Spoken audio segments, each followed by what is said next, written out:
તો કાટકોણ ત્રિકોણની કાટખૂણો બનાવતી બે બાજુઓનું માપ 6 અને 8 આપ્યું છે. 6 અને 8.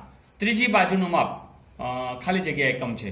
તો સ્વાભાવિક છે કે જો તમને ત્રિપુટી યાદ હોય તો એમને ખબર પડી જશે કે 6, 8 અને 10.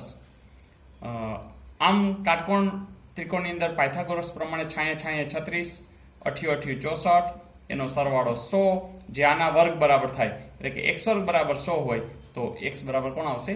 10. એટલે કે આનો જવાબ શું આવશે? 10. ત્યાર પછી 625 ના 20% 20%. તો 20% એટલે આપણે આ રીતે લખી શકશું. તો 20 50, 20 50. અહીંયા પણ છેદ ઉડશે, 5 1 5, 5 2 10, અને હજી ઉડશે 25. તો આનો જવાબ કેટલો આવશે? 25.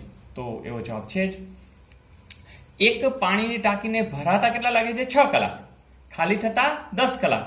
તો ભરવાનો છે અને ખાલી થવાનું છે. તો આપણા વગર સૂત્ર રેડી જ છે કે xy છેદમાં x ઓછા y, એટલે કે 10 ગુણ્યા 6 છેદમાં 10 ઓછા 6.